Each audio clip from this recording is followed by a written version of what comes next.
Republicans in California are in a fight unlike anything they've ever experienced in that state, and it comes at a time when they thought they were making real progress. But now the threat of redistricting has one party delegate telling Politico, quote, "It's a guillotine and a catastrophe."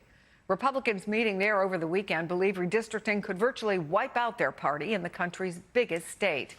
Will it energize the GOP and show the Democratic governor has the roadmap for taking on the opposition, one or the other? Joining me now, chief strategist for Mitt Romney's 2012 campaign, senior advisor at the Lincoln Project, Stuart Stevens. With me here, Democratic strategist and author of the Salty Politics newsletter on Substack, Julie Roginski. So, Stuart, one of California's three members of the RNC told the LA Times that this is actually unifying them. Quote, "Only one thing really matters. We've gotten people in the same room on this issue that hated each other for 20 years, probably for good reasons, based on ego. But those days are over, at least for the next 58 days. This is more than just unity. It's survival." How do you view it? Look, I think we need to back up for a second. In 1994, half the congressional seats in California were held by a Republican. And in that year, Pete Wilson, when running for re-election as governor, ran on a shockingly anti-Hispanic, anti-immigration platform.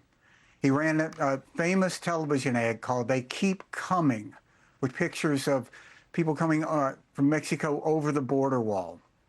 You cut to today. There's 6 Republican seats, I think, left. Yep. It's not the catastrophe isn't what's happening now. The catastrophe is what the Republican Party did to itself since 1994. I mean, you know, the Republican Party used to be the beating heart. California used to be the beating heart of the Republican Party. It was Ronald Reagan. He carried it in election after election, Republicans did. So this is sort of silly to say, you know, as a party, we have failed to attract support such to a degree that we're down to a handful of seats, and we're worried about redistricting. The party needs to completely reevaluate why it exists, what it's saying to voters. And, you know, right now it sometimes comes down to third place when you can take a no-party preference. So that's the problem with the Republican Party in California. There's no reason to vote for him. And redistricting is just reflecting that. Well, voters will get to vote on this redistricting, and if it passes in November. There are people who suggest Gavin Newsom has played this very smart, because he's not just saying, we're redistricting forever. What they said was, it's only going to happen under limited circumstances, right? Does this make him kind of the guy with the successful opposition roadmap? Well, look, he's basically saying this is symmetrical warfare. He was saying that this is going to kick in if Texas does what it just did. And the part that the Republican delegation in California forgets to mention is it is their president, whom they all support in lockstep, as they do on every single issue from Jeffrey Epstein to the big, beautiful bill, who has gotten them to this point. He has insisted that Texas find 5 seats in the middle of the redistricting process when it has never really happened like this before. So what Gavin Newsom is saying is, okay, if Donald Trump is going after democracy here in Texas, we're going to protect democracy for the rest of the nation here in California. And when you put it that way to California voters, to say stand up for the good of democracy across the United States, that becomes a much bigger issue than about what's fair for California. It becomes California kind of at the forefront of the tip of the spear for protecting democracy for the rest of the nation. So, Stuart, every day we see a new post from Newsom's office mocking President Trump's internet style, all caps, nicknames, signature at the end. The Washington Post says Trump's clearly taking Newsom's bait. Quote, "The governor has embraced all-out warfare, taunting him daily in what his team calls a flood-the-zone strategy. Trump, in turn, has mentioned Newsom more than any other potential 2028 Democratic presidential candidate since the start of his second term, according to a Post review of social media posts and emails." Is it a smart thing to get under Donald Trump's skin? Yeah, I mean, we did this in the Lincoln Project. We do it all the time. Donald Trump is the dog that will chase every car. It's the most easy thing in the world to predict. I mean, the Lincoln Project will make an ad, we'll put it on the Golf Channel in Mar-a-Lago, and the President of the United States will react to it. Think about that. I mean, it's extraordinary. You know, I wish I was doing the ads for this referendum because it's the simplest campaign you could ever run. All you have to do is run a picture of Donald Trump and say, do you want to make this man happy? Vote no. Vote yes if you don't. That's it. This is a referendum on Donald Trump. And Donald Trump is not going to do well in California. And this thing is ahead in the polls. It's probably going to maybe tighten a little because they always do, but it's going to pass.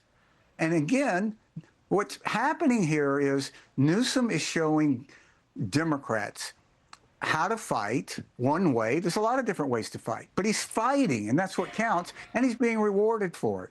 So basically, you see what's happening with Pritzker. He's following the same, different ways, but he's fighting. And this is really sort of an invisible primary for the 28 nomination. And politicians tend to do what's in their best interest, and this is what is being rewarded, and I think you're going to see other Democrats do the same. As we look at Texas and now potentially, again, as Stuart points out, the likelihood, if the polls are right, that this passes as well.